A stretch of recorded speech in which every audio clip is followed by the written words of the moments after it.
Let me tell you, this is a day I've been waiting for a long time. Billy and Sherry Dawson brought in this immaculate 1963 Corvette, the split window. It is incredible. We're going to take it inside Motorhead Garage and show you what makes this car great. Motorhead Garage, the program that each week introduces you to and shows you how to install the latest in exciting and innovative products for your vehicle.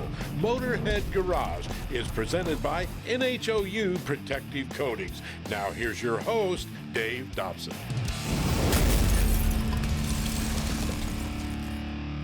This is Motorhead Garage presented by NHOU Protective Coatings, and this is the classic American automobile. It's a 1963 Corvette Stingray. It's the split window. They are hard to find. There were only 10,000 of them made, and to find one this good is pretty amazing. And just when you think this car can't get any better, oh, it can, because Billy is here from Corvette Correction, and you've made classic cars like this even better. First of all, what about a Corvette needs correcting in the first place?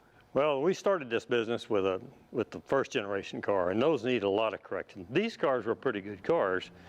We have made them better by using our chassis and putting the C4 suspension underneath them. They had a lot of problems with rust in these cars because people drive them in the snow and the ice and salt and what have you, but it is a pretty cool car. Technology has changed. Oh yeah, you know, all the stock control arms were stamped steel control arms. They were heavy.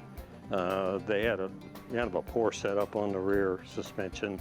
This has gone to a 4-link rear suspension. It's all aluminum stuff. It's forged. Well, you don't have that in the later 5, 6, or 7 cars. That's one of the reasons we use the C4 stuff. It is stronger and it's nice and light. You're using better materials, lighter materials, and really a better design in a lot of ways. So what are some of the details? Let's go from the front to the rear, some of the things you paid attention to. Okay, well, for one thing, you get rack and pinion steering. And we use the whole front cradle just like GM designed it, so you don't get bump steer in the corners and stuff like that. And we incorporated that into our first generation chassis, now our second generation chassis. Of course, we do pickup trucks and Tri-5s too. But this system works so well. And GM did so many dollars worth of engineering. I mean, I'm not smart enough, I don't have the money to do that. So I just copied their stuff. You know, we put all the hard points in the same place in the back, and it works. No, you're being humble. I mean, you did copy the mounting points, so you're able to take your existing car and drop it right on this chassis. Yeah, we use all the same body mounts at, you know, same location as they are stock. But you have a few places where you reinforce, like right here in the transition. Yeah, in this transition area, that was one of the big problems we had trying to develop this frame where it's stronger than the stock frame. And what we do in this area right here is we use a piece of this 3x4 3/16 wall tubing. Same as the cross member there? Same as that cross member.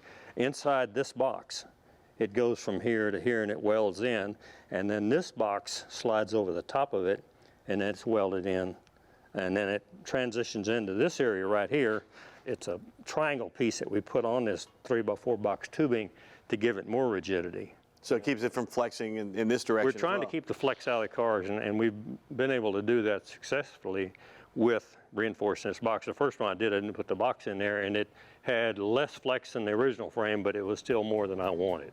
You're always testing and you know, doing some R&D. The prototype was, you know, it worked, but it didn't work as well as these do. Right, and your engineering mind went to work and you did things like that, and you also added the gussets there that we see. Yeah, we put gussets in the corners of everything but the prototype frame, and that helps this whole area just really be strong. What about exhaust? I know a lot of times cross members, you've got to work your way around it, and people always think of exhaust last. I get that complaint from engine guys anyway. Exhaust is an afterthought, but you've thought of that and you've taken care of that. We have, and we didn't drop our cross member down low because we didn't want to put holes through it. We wanted to keep it pretty rigid, so we run the exhaust under the cross member, which still is higher than it was in the stock car because the other cross member dropped down and had holes in it. So we're under the cross member, and then we go under the rear end, and in lots of cases, like in that car, we bring them out the center, more modern looking. You can still take them out the stock holes, or, you know, we've had people put side pipes on these cars too, which affects none of this stuff underneath.